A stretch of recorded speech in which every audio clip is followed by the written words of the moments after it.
오늘 말씀은 요한복음 11장 45절에서 57절입니다. 주님의 말씀입니다. 마리아에게 와서 예수께서 하신 일을 본 많은 유대인이 그를 믿었으나 그 중에 어떤 자는 바리새인들에게 가서 예수께서 하신 일을 알리니라. 이에 대제사장들과 바리새인들이 공회를 모으고 이르되 이 사람이 많은 표적을 행하니 우리가 어떻게 하겠느냐. 만일 그를 이대로 두면 모든 사람이 그를 믿을 것이요 그리고 로마인들이 와서 우리 땅과 민족을 빼앗아가리라 하니 그 중에 한 사람 그 해의 대제사장인 가야바가 그들에게 말하되 너희가 아무것도 알지 못하는도다. 한 사람이 백성을 위하여 죽어서 온 민족이 망하지 않게 되는 것이 너희에게 유익한 줄을 생각하지 아니하는도다 하였으니 이 말은 스스로 함이 아니요 그 해의 대제사장이므로 예수께서 그 민족을 위하시고 또 그 민족만 위할 뿐 아니라 흩어진 하나님의 자녀를 모아 하나가 되게 하기 위하여 죽으신 것을 미리 말함이더라. 이 날부터 그들이 예수를 죽이려고 모의하니라. 그러므로 예수께서 다시 유대인 가운데 드러나게 다니지 아니하시고 거기를 떠나 빈들 가까운 곳인 에브라임이라 하는 동네에 가서 제자들과 함께 거기 머무르시니라. 유대인의 유월절이 가까움에 많은 사람이 자기를 성결하게 하기 위하여 유월절 전에 시골에서 예루살렘으로 올라갔더니 그들이 예수를 찾으며 성전에서 서서 서로 말하되 너희 생각에는 어떠하냐. 그가 명절에 오지 아니하겠느냐 하니 이는 대제사장들과 바리새인들이 누구든지 예수 있는 곳을 알거든 신고하여 잡게 하라 명령하였으니더라. 이것은 우리에게 주신 하나님의 말씀입니다. 하나님께 감사드립니다. 이제 오늘 저는 질문으로 오늘의 말씀을 시작하고자 합니다. 먼저 기독교 신앙을 고백하는 분들에게 질문하겠습니다. 당신은 예수님을 직접 만나면 더 잘 믿을 수 있겠습니까? 기적을 체험하면 무미건조한 신앙생활을 벗어나 생기 있는 신앙으로 변화될 것 같습니까? 그런 면에서 혹시 우리 성도님들 안에 우리 교회 간증 집회 좀 많이 했으면 좋겠다. 맨날 칙칙한 박 목사만 옆에서 말하지 말고 간증 집회를 해달라. 이런 마음이 혹시 마음에 있는 사람 있습니까? 혹시 이 자리는 제가 아는 바로는 또 기독교 신앙을 아직 고백하지 않는 분들도 계십니다. 그분들에게 질문하고 싶습니다. 신이 살아계시다라면 지금 내 눈앞에 나타나면 여러분 그분을 믿을 수 있겠습니까? 혹시 이성으로 설명할 수 없는 기적적인 일이 여러분의 삶에 벌어진다면 여러분은 그분을 믿을 수 있다고 생각하십니까? 신앙을 가진 사람이든 또 신앙을 갖지 않은 사람이든 제가 볼 때 모두 기적을 원합니다. 기적과 같은 일이 벌어지면 그들 안에 믿음이 생기고 또 믿음이 자라갈 것이라고 생각하는 것 같습니다. 그러면 주일 아침에 이렇게 힘들게 일어나지 않을 텐데 또 예배 늦지 않았다고 오늘 어쩌다 늦었는데 목사님 왜 저렇게 광고하시냐. 나도 좀 더 즐겁게 교회에 나올 수 있을 텐데 이렇게 생각하는 분 계십니까? 더하여 오늘날 모든 사람들은 교회와 그리고 목사에 대해서 크게 기대하고 있는 것들이 많습니다. 이렇게 요즘 저는 교회를 다니는 사람들 안에 그리고 교회를 찾고 있는 사람들이 이런 말을 하는 것을 듣게 됩니다. 참 진정한 교회를 다니고 싶습니다. 정말 예수 그리스도를 온전히 중심으로 모시고 복음을 정확하게 설명하는 교회에 다니고 싶고 그리고 그 예수 그리스도를 닮아가려고 몸부림치는 목사가 있는 교회에 다니고 싶습니다. 그러면 제 신앙이 좋아질 텐데요. 제가 지금 신앙이 이 모양인 이유는 다 그 교회 탓이고 그 목사 탓입니다. 혹시 이렇게 생각하는 분 계십니까? 저는 교회의 역할과 그리고 목회자의 중요성에 대해서 제가 핑계할 마음이 없습니다. 그런 면에서 혹시 이 자리 가운데 교회로 인하여 상처를 받고 또 목회자로 인하여 믿음의 성장에 방해가 있는 장애물들이 많다면 저는 여러분에게 좀 죄송하다라고 대신 말씀드리고 싶습니다. 더 제가 소망하는 우리 교회는 어쩌면 이러한 장애물들이 많은 사람들에게 그 장애물을 걷어주는 제3의 길, 대안적인 교회 공동체로서 서는 것, 그리고 목회자로서 그런 자리에 서는 것을 원합니다. 다만 기독교 신앙이 좋은 교회와 목사를 만나면 그 기독교 신앙을 다 가질 수 있고 또 모두의 믿음이 성장할 수 있다는 것에는 저는 반대합니다. 무슨 말입니까? 오늘 본문이 그것을 말하고 있기 때문에 그렇습니다. 오늘 본문이 방금 제가 한 모든 질문에 대한 성경의 답을 말하고 있습니다. 잠시 오늘 본문 앞에 일어난 사건들을 소개해 드리겠습니다. 예수님께서 6월절에 가까운 시점에 예루살렘에서 약 3km 떨어진 베다니에 방문하게 됩니다. 거기는 예수님이 사랑하는 사람 3사람이 살고 있습니다. 나사로와 마르다와 마리아입니다. 근데 그들이 사랑하기 때문에 거기 베다니에 방문한 것이 아니라 나사로가 아프다라는 소식을 듣고 사실 나사로가 죽은 것을 알고 예수님께서는 그곳으로 향하십니다.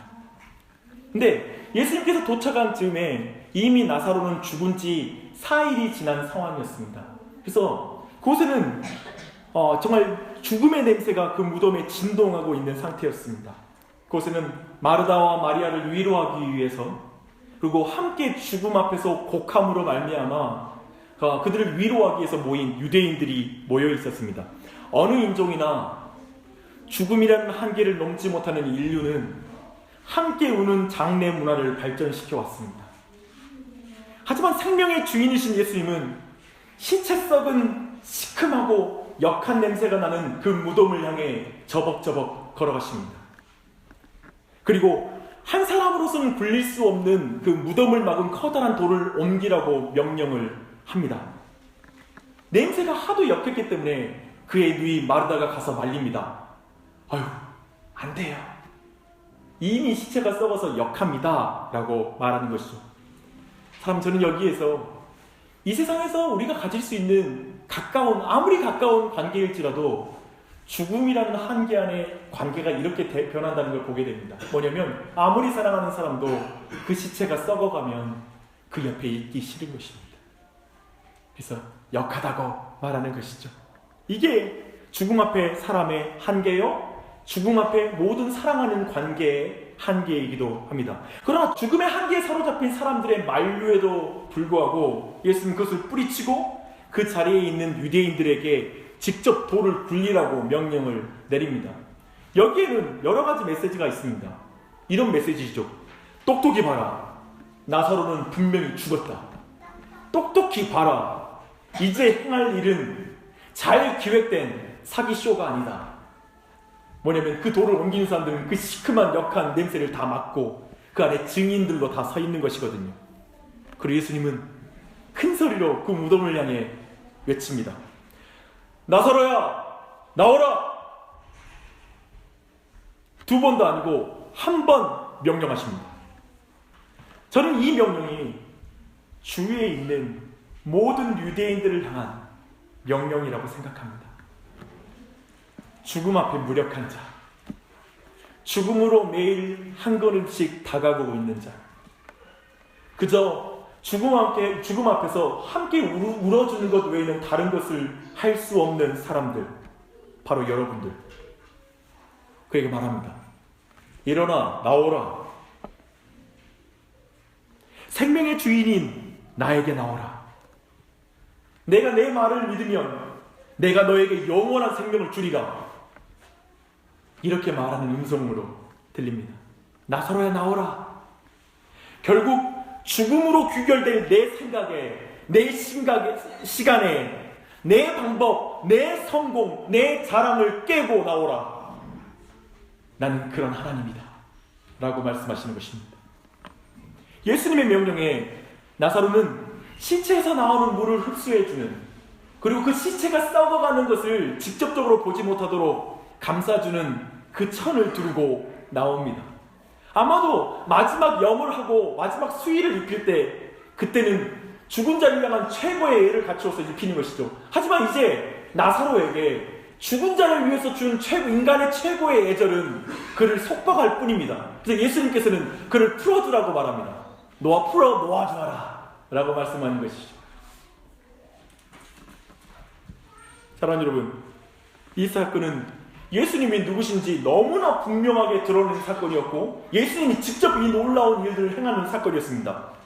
그렇다면 예수님께서 직접 설교하시고 또 죽은 자를 살리셨으니까 이것에 대한 그곳에 있는 모든 사람들의 반응은 확실한 거 아닙니까? 더 무슨 말을 할 필요가 있겠어요? 다들 믿었겠지요. 그렇죠?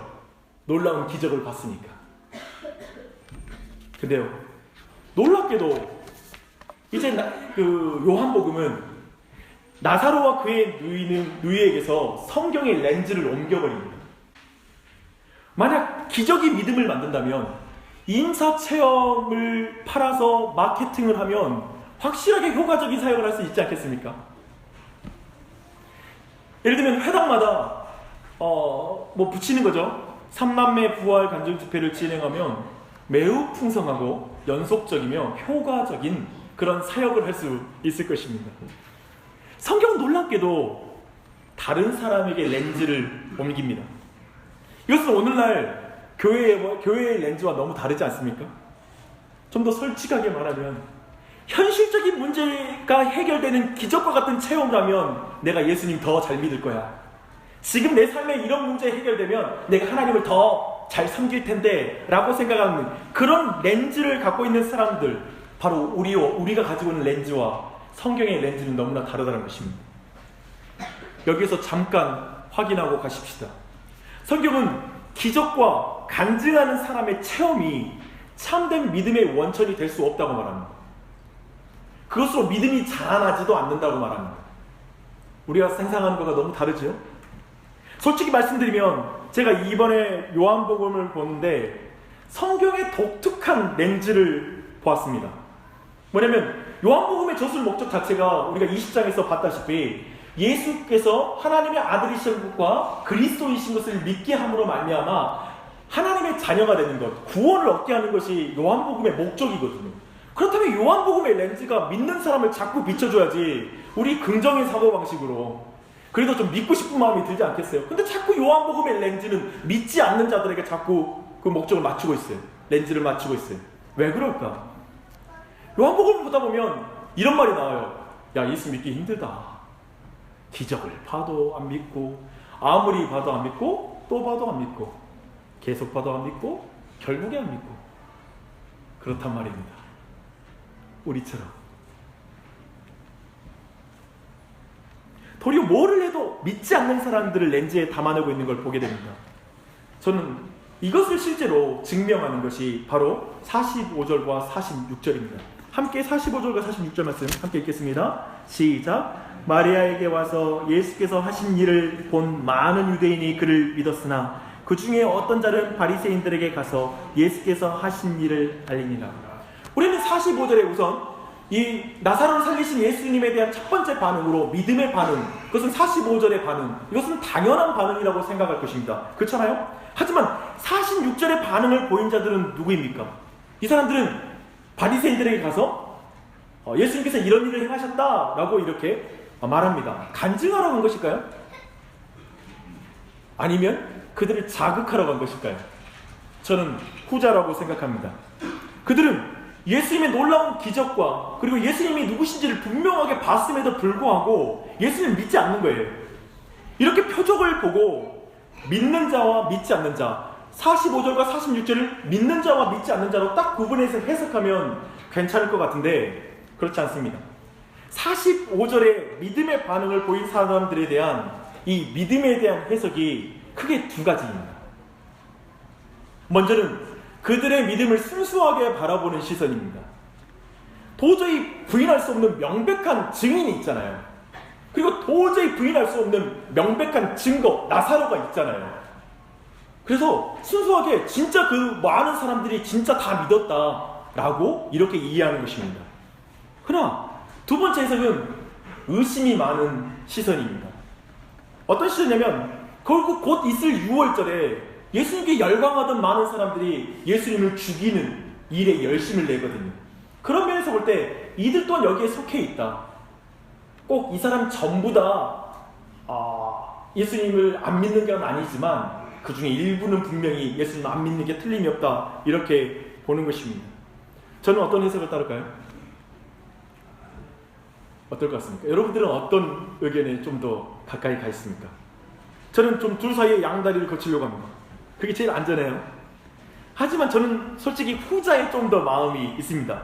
왜냐하면 요한복음을 쭉 살펴보다 보면 8장 30절에 보면 예수님께서 말씀을 전하시고 나서 많은 사람이 믿었더라는 표현이 있습니다. 근데 이 많은 사람이 믿었는데 곧 이어져서 예수님께서 자신을 아브라함보다 크신 분이다 라고 이렇게 말하자 그 많은 사람이 59절에 보니까 그 믿었던 자들이 돌을 들고 예수님을 쳐 죽이려고 합니다. 분명히 앞에서는 많은 사람이 믿었다고 했거든요. 근데 그 많은 믿었던 사람들이 예수님을 쳐 죽이려고 돌변하는 거예요. 그런 의미에서 때 요한복음의 전체 맥락을 볼 때 그 믿었다라고 말하는 사람도 분별해서 봐야 되는 거예요. 사랑하는 여러분, 이렇게 성경을 보게 되면 사실 자신의 신앙과 이단 그리고 교회에 대해서 분별력이 생깁니다. 여러분, 우리가 사실 신앙생활할 때 분명하게 경험하는 건 뭡니까? 그것은 기적을 봐도 도무지 사람들은 믿지 않는다라는 거 보지 않습니까? 기적이 믿음을 만들지 못한다는 것을 우리 신앙생활 가운데 많이 경험하게 됩니다. 사람들은 기적이 일어나면 뭐라고 말하는 줄 아세요? 우연히 일어났다고 말해요. 예를 들면 이런 예를 들 수 있겠죠. 한 아내가 불치병에 걸린 거예요. 그 여인이 정말 남편이 믿지 않고 교회에 대해서 너무나 완고한 사람이었는데 그 사람 앞에서 여보, 난 진짜 하나님 의지할까? 여보, 내가 하나님 의지하고 주님이 이 병 고쳐주시면 자기 교회 다닐 거지? 그리고 정말 예수님 믿을 거지? 알았어. 이렇게 말한 거예요. 근데 진짜 하나님께서 그 여인의 기도를 듣고 그 아내가 병이 고침을 받은 거예요.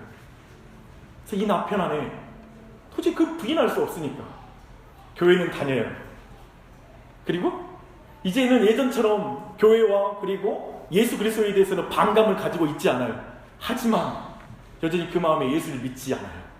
에이, 그냥 병원 다니자 고쳐진 건데 굳이 저렇게 해석해야 되나? 라는 마음으로 보는 것이죠. 실제로 그렇다라는 거예요.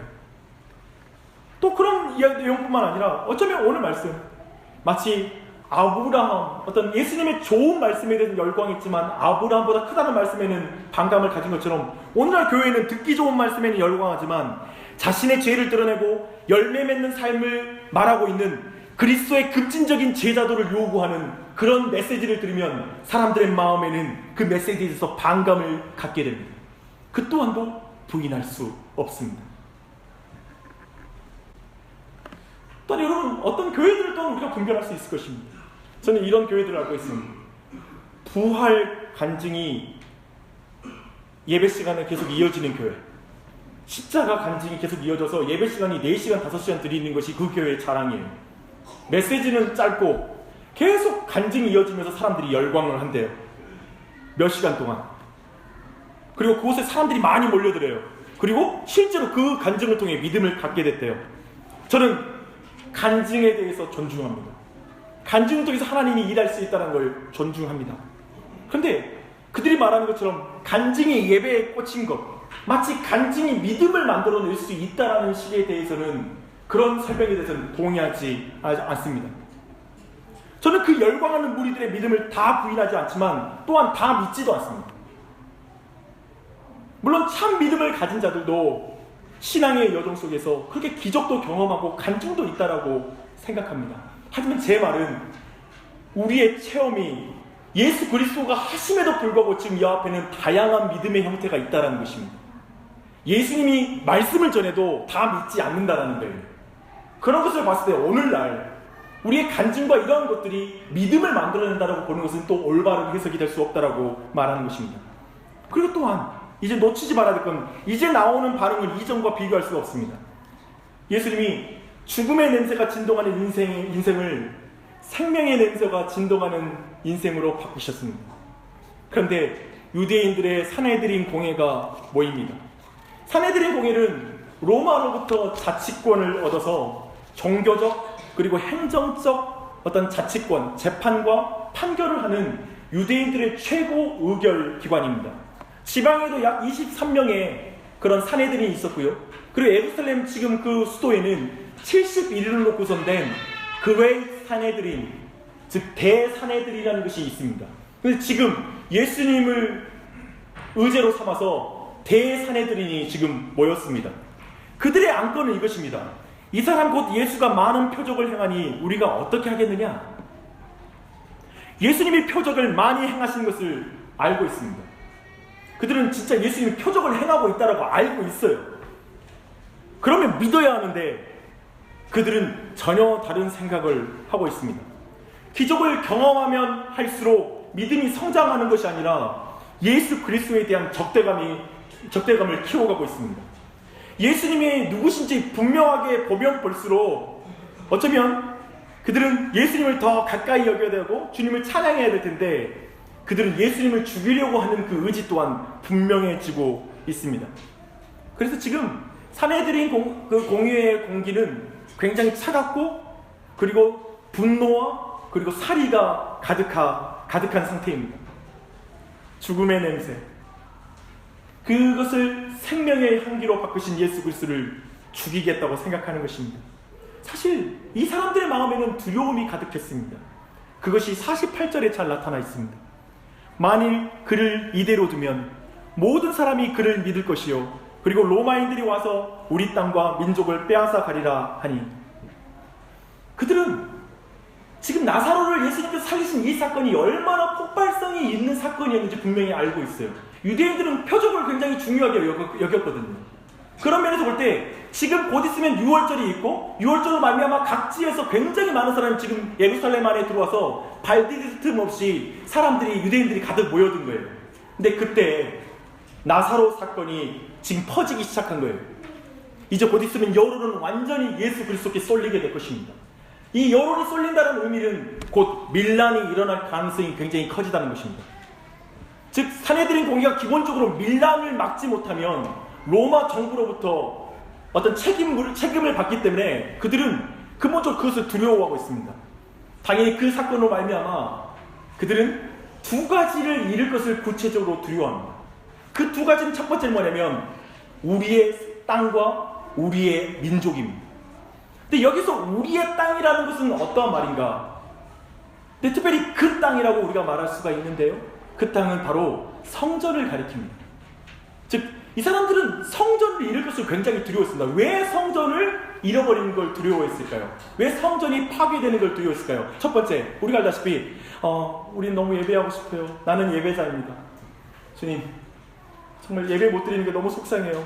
안 돼. 예배를 못 드리는 것을 상상할 수 없어. 나는 그 예배에 대한 갈망 때문이었을까요?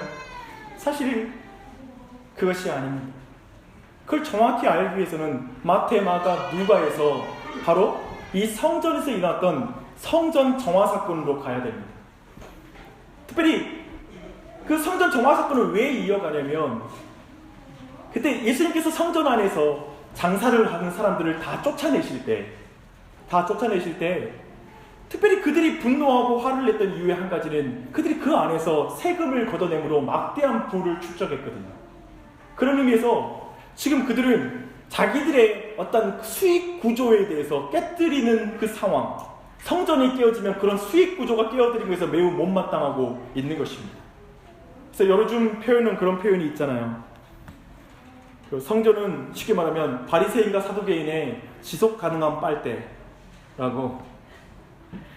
그들은 참으로 성전과 예배를 귀중하게 여기는 것이 아니라 자신의 경제적 이익을 소중하게 여기는 것입니다. 더하여 그들은 참으로 자신의 민족과 생명을 소중하게 여기는 애국적인 마음을 가진 자들이었을까요? 이 모든 것이 국민을 위한 저의 순수한 마음이었습니다. 우리는 권력자들의 이런 식의 표현에 매우 익숙합니다. 우리 민족이라는 말이 자신의 탐욕을 감추는 정치적 수사에 지나지 않는다는 것을 우리는 잘 알 수 있습니다. 우리가 알듯이 그들은 자신을 사랑하지 백성을 사랑하지 않습니다.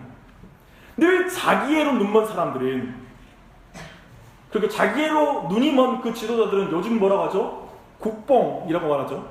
국가 희록봉 사랑 타령 호소에 진력이 나지 않았습니까? 애국심을 강조하며 나라를 사랑하자 라고 말하는 지도자에 대한 진력남이 우리에게 있지 않습니까? 아마도 우리는 오늘 이 본문을 아마 가장 잘 알 수 있는 시대 가운데 우리 모두가 살고 있다라고 생각합니다. 이제 그의 6월절 공의의 결론이 나옵니다. 대제사장은 참된 성전이신 예수님을 성전을 위한다는 명분으로 죽이자고 말합니다. 백성을 죄로부터 구원하시기 오신 진정한 왕 메시아를 백성을 위한다는 명분으로 죽이자고 말합니다. 이게 종교 지도자가 하는 일입니다. 종교 지도자라고 말하는 자가 어떻게 이럴 수 있죠? 그는 참으로 성전을 귀하게 여겨야 될 대제사장이 아닙니까? 모든 백성을 중보하는 중보자로서 정말 백성을 사랑해야 되는 사람이 아닙니까? 사랑하는 여러분, 오늘 말씀의 첫 질문으로 돌아가 보십시다. 어떻게 나사로의 놀라운 표적을 보면서 이 대제사장과 저 사두개인들은 예수님을 믿지 않고 도리어 예수님을 죽이려고 할 수가 있습니까? 아까 말한 대로 우리 모두는 그런 일이 있으면 믿겠다라고 말하지 않습니까? 근데 왜 저들은 전혀 다른 결론 속에 들어가 있습니까? 어떻게 예수님이 누구신지에 대해서는 전혀 관심이 없고 그저 경제적, 정치적 입장만을 말하고 있는 상태가 된 것입니다. 사랑하는 여러분, 오늘 이 전체 본문은 사실 우리에게 참된 믿음에 이르지 못하는 이유를 분명하게 말하고 있는 본문입니다. 사랑하는 여러분, 인간을 기적을 본다고 해서 예수님 믿는 존재가 아닙니다. 인간은 탁월한 삶, 윤리적인 삶, 완벽한 종교인 밑에 있다고 해서 믿음이 생기는 게 아닙니다. 여러분, 좋은 목사 밑에 있으면 자연스럽게 믿음이 생기겠습니까? 좋은 교회 다니면 여러분 믿음이 좋아집니까? 혹시 예전에 그렇게 이 교회만 벗어나면 믿음 생길 것 같았는데 어찌 우리 교회도 문제 많지만 이 교회 와서 여러분이 예전에 보던 모습이 사라졌다고 해서 여러분이 하나님을 향한 열심을 지금 갖고 있습니까? 오해하지 마십시오. 신앙 체험이 필요 없다는 말도 아니고 윤리적으로 살지 말라는 말도 아닙니다. 복음이 전해지는 통로로 기적과 신자의 삶이 얼마나 귀하게 쓰임받는지 저는 충분히 인정합니다. 사랑하는 여러분, 근데 저는 여기서 정말 주목하고 싶은 것은 왜 요한복음이 왜 참된 믿음에 다다르지 못하는 사람들에게 계속 렌즈를 맞추고 있다는 거예요.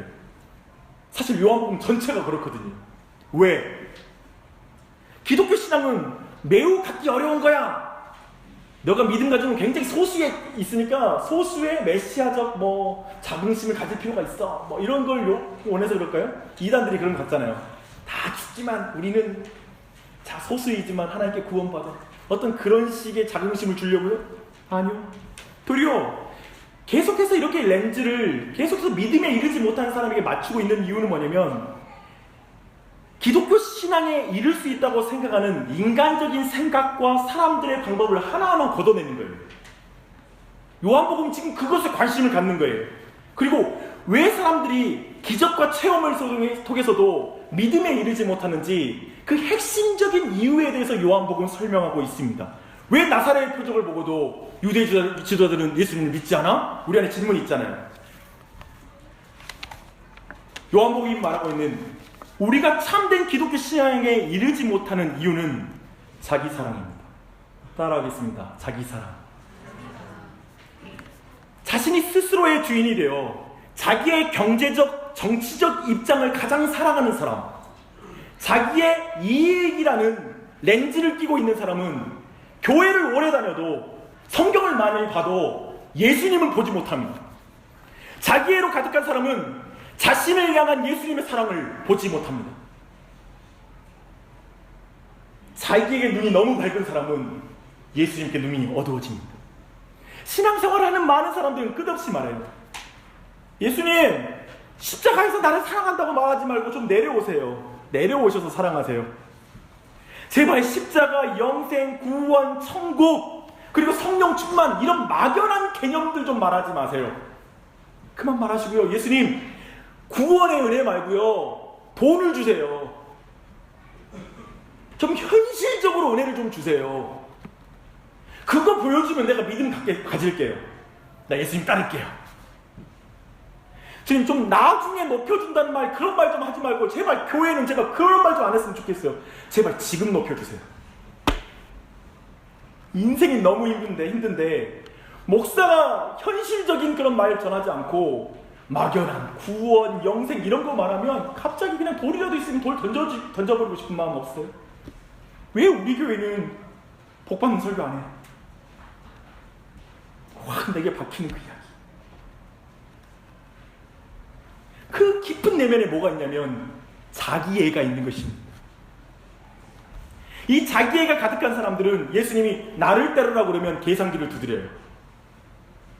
이것이 내게 유익한가? 이것으로 말미암아 내 사회적인 불이익은 당하지 않을까? 이것으로 말미암아 사람들이 나를 떠나지 않을까? 이렇게 그냥 계산하는 거예요. 그렇잖아요. 직장 생활할 때 내가 그리스도라고 밝히지 못한 이유는 뭐예요? 그리고 사업을 할 때 내가 정직하게 그리스도의 말씀을 따라서 사업을 하지 못하는 이유는 뭐예요? 경제적이, 사람들이 나를 떠나는 두려움. 이 두 가지죠. 근데 이렇게 계산기를 두드리다 보면 결국 자기애가 가득한 사람은 마지막에 정말 상상할 수 없는 비참한 일이 그에게 벌어져요. 그 비참한 일을 가야바가 말하고 있어요. 뭐라고 말하냐면 한 사람이 백성을 위하여 죽어서 온 민족이 망하지 않게 되는 것이 너희에게 유익한 줄을 생각하지 아니하는도다. 무슨 말입니까? 기독교인이 자신의 실제 삶에서 예수 그리스도를 죽이는 것입니다. 철학적으로 주일날에는 난 예수 그리스도를 믿고 난 예수 그리스도를 따릅니다라고 말하죠. 하지만 원데이 크리스천이 되고 6데이즈에는 6일 동안에는 예수 그리스도를 따르지 않는 거예요. 아예 포기했어요. 제자로 사는 걸. 왜냐하면 하루 동안 크리스천으로 살면 교회에서는 큰 문제 없지만 6일 동안 내가 제자로 따르기를 결정하면 일주일 내내 힘들거든요. 고통스럽거든요. 포기해야 될 것하고 경제적인 불이익, 그리고 다른 사람이 나를 이상하게 보는 그 눈치를 참아야 되거든요. 하루살이 크리스천으로만 살면 6일 동안 고민하지 않아도 되거든요. 그렇게 교묘하게 예수님을 하루도 아니고 주일 내외에 딱 1시간 20분이라는 시간과 교회라는 공간에 딱 두고 그 밖에서는 예수 그리스도를 죽입니다. 이러므로 말미암아 정확하게 우리는 종교인이라는 자리에 딱 거하게 됩니다. 이게 자기애를 가진 크리스천의 종교인으로 돌아가는 그런 관계의 순서입니다. 2000년 전 나사로의 기적 앞에 유대의 지도자들의 반응은 우리의 삶에 정확하게 재현되고 있지 않습니까? 그런데 우리는 말해요. 내가 믿음이 자라지 않는 것, 예수님을 믿지 않는 이유는 하나님이 나를 사랑하신다는 것을 확실하게 보여주지 않았기 때문입니다. 제발 나에게 기적을 나타내 주십시오. 꿈속에 한 번이라도 나타나주면 내가 예수 믿을게요. 참, 목사님, 교회를 좀 이해되게 운영해 주십시오. 목사님들이 좀 상식적으로 교회만 운영해도 난 교회 열심히 다니려는 마음이 있습니다. 내가 믿음이 생길 것 같아요. 믿어줄게요. 믿어준대요. 그렇게 말하는 이들에게 요한복음 묻습니다. 정말 예수를 믿을 마음이 있냐? 너를 위해 죽은 예수를 내 생명을 다해 사랑할 마음이 진짜 있냐? 넌 너보다 나를 더 사랑하느냐?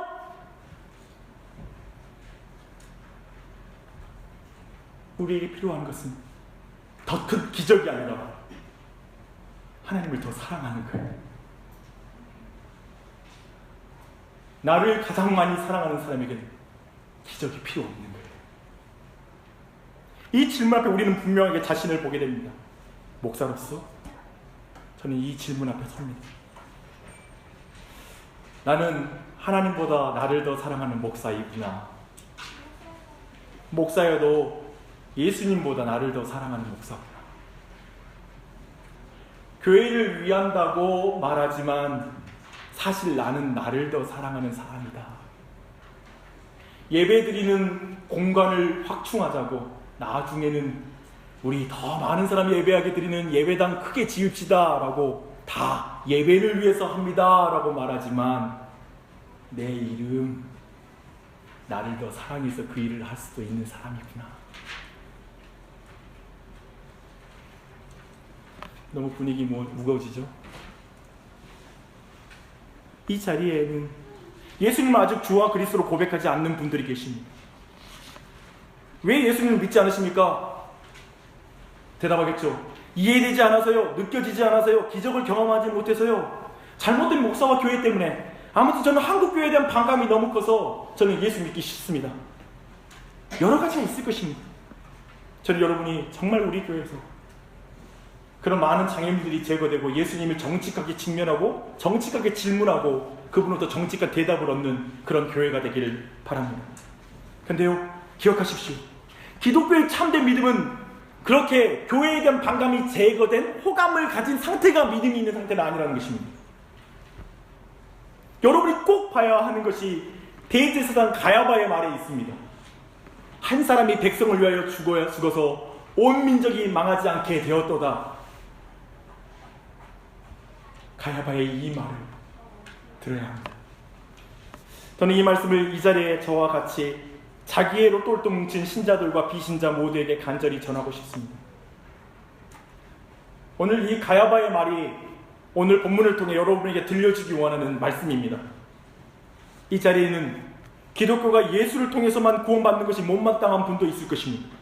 예수를 통해서만 구원받는다는 문장만 빼면 모든 종교에 유익한 종교가 기독교가 될 텐데라고 안타까운 사람도 있을 것입니다. 또한 그들을 위해 한 사람 예수님이 죽으셨다는 사실을 기억하십시오. 저는 비종교인들도 지금 이 본문이 말하는 것, 한 사람이 백성을 위하여 죽었다라는 그 백성 안에 비그리스도인들도 포함된다고 믿습니다. 그들에게도 예수 그리스도가 필요합니다. 또한 이 자리에 참으로 우리는 기독교인이라는 이름을 가졌지만 자신을 하나님보다 더 사랑하는 순간이 얼마나 많습니까?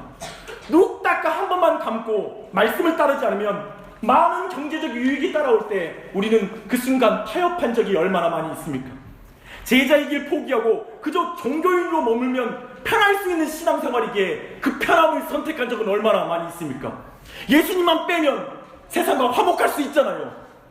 여러분 솔직히 말해서 예수님만 빼면 그냥 여러분 마음대로 즐기며 살 수 있지 않습니까? 나와 우리 가족 모두에게 예수님만 빼면 유익할 것 같지 않습니까? 우리 선교사님 선교지 안 가도 되잖아요. 예수님만 빼면. 그래서 우리는 이렇게 말합니다. 예수님 죄송해요. 예수님이 잠깐만 죽어 계시면 제가 이번에 한몫할 것 같습니다. 예수님만 이미 잠깐만 오늘 죽어 계시면 우리 가족 좀 평안할 것 같습니다. 하는 그들에게 예수님 말씀하십니다. 그래, 내가 잠깐 죽는 게 아니라 내가 죽어야 될 영원한 죽음을 내가 단번에 죽었다. 내가 너의 잠깐의 유익을 위하는 것이 아니라 내가 너의 금세와 내세의 유익을 위해서 십자가에 달려 죽었다. 그러니 내 불완전한 자기애를 내려놔라.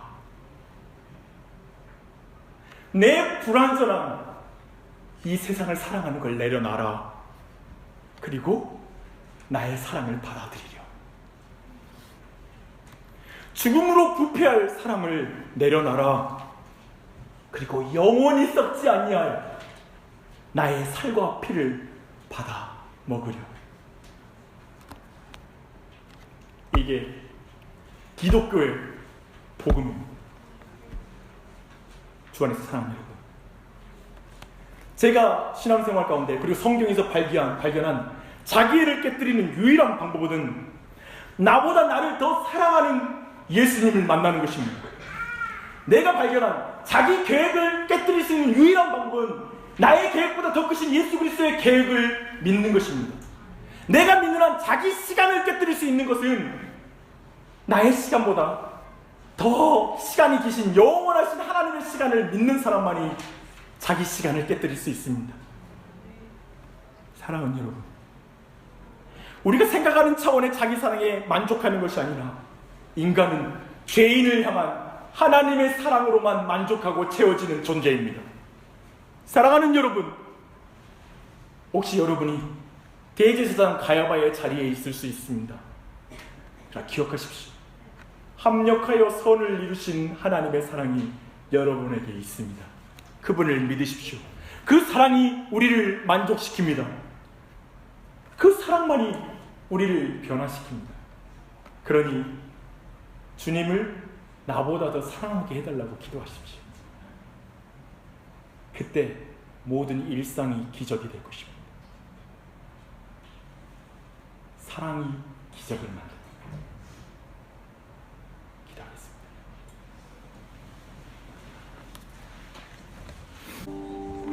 주님, 너무나 습관적인 신앙생활, 교회를 오래 다녔고 말씀을 많이 공부한 듯하지만 실제 삶에서는 정말 주님을 따르는 것을 두려워하고 그저 나의 손익계산에 빠르고, 그래서 결국 제자로 사는 데는 실패하고 어느 순간 종교인이 되어버린 영혼들이 있다면 이 시간 성령 하나님을 통하여 그 영혼의 마음을 만지시옵소서. 주님, 그 영혼을 사랑하시는, 정말 그 영혼을 사랑하시는 예수님을 만나게 해주시고 그를 위하여 죽으신 예수 그리스도를 온전히 만나게 해주시고 그 복음 앞에 설 수 있도록 은혜를 베풀어 주시옵소서. 주님, 그 사랑으로만 자기애가 깨뜨려질 수 있음을 고백합니다. 예수님의 계획으로만 우리의 계획이 깨어짐을 고백합니다. 주님, 다시 한번 우리 모두가 더 크신 하나님을 만날 수 있도록 우리의 신앙을 인도하여 주시고 이끌어 주시옵소서. 그래요, 참된 믿음에 이르게 하여 주시고, 주님, 자기에 인하여 아무리 많이 배우나 참된 진리에 이르지 못하는 신앙이 아니라 예수님을 사랑함으로 말미암아 모든 것이 기적이 되어지고 아침마다 새로워지게 해주시고 날마다 주의 인자하심을 경험할 수 있는 그런 신앙으로 우리를 이끌어 주시옵소서. 주님을 사랑하는 마음 부어주시옵소서. 주님을 믿는 믿음 부어주시옵소서. 주의 우리에게 사랑이 없고 믿음이 없사오니 주여 우리에게 그 은혜를 베풀어 주시옵소서. 감사드리며 예수님의 이름 받들어 기도합니다.